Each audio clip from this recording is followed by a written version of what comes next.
WENY Political Analyst Dr. Jim Twombly joining us again this week to talk about President Donald Trump's federal indictment. Jim, this came out on Thursday of last week. He's charged with 37 federal counts, and today was his court appearance after those charges were announced, appearing in federal court in Miami. So bring us up to speed on what happened late this afternoon. Well, he pled not guilty, and he was released on his own recognizance. There was one condition a couple of conditions, but one major one, that he was not supposed to talk to any of the other witnesses about the case. It's a little bit difficult because his co-defendant, Walt Nauta, is also his body person, so that would be difficult not to have a conversation. I don't know how that's going to work out. Okay, and looking at these charges, again, it relates to the alleged mishandling of classified documents that were removed from the White House and taken to Mar-a-Lago. The former president has said multiple times that in some cases he was permitted to do that under the Presidential Records Act, that he was allowed to take them with him after office. But talk to us a little bit about that federal piece of legislation. Right. For the most part, the Presidential Records Act does not cover these specific charges. The Presidential Records Act is more civil in nature, but it does not give the president the ownership of his documents when he leaves office. They belong to the National Archives and Records Administration as the custodian for the American people. Trump has made reference to Clinton's tapes in a sock drawer. Those were his private tapes. He was making notes for his memoir. They were not presidential documents. What Trump is accused of taking were documents created by the White House or other government agencies.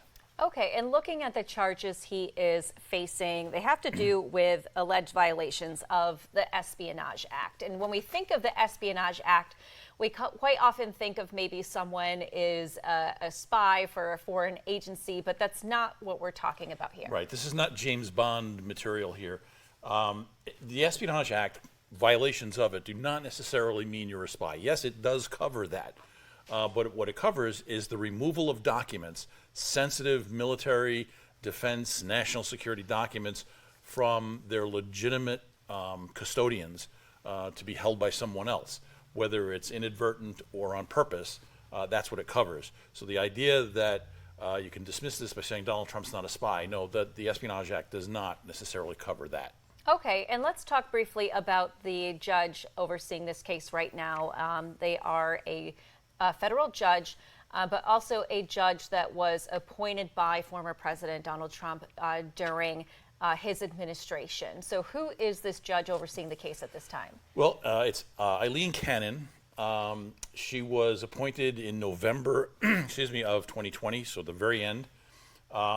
She was also the judge who last summer and fall made rulings favorable to the Trump defense team regarding the initial search warrant, the special master that was appointed, and so forth. But she was overruled twice by the very conservative 11th Circuit unanimously.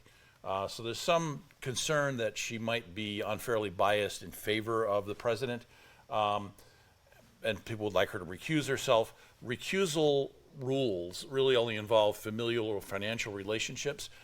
This wouldn't be covered. People are wondering why she was picked, given that her rulings before. This was a random draw, but it's not like it was a random draw of the 20 or more justices that sit in this district. It's of the 3 or 4 justices that reside in that specific courthouse. Okay. And Donald Trump, as you mentioned, he entered that not guilty plea. He was released. Right now he is on board Trump Force One en route to his New Jersey golf club, Bedminster, and he is expected to speak later tonight. So Jim will continue to follow that, see what he has to say. Indeed. All right, thank you. My pleasure.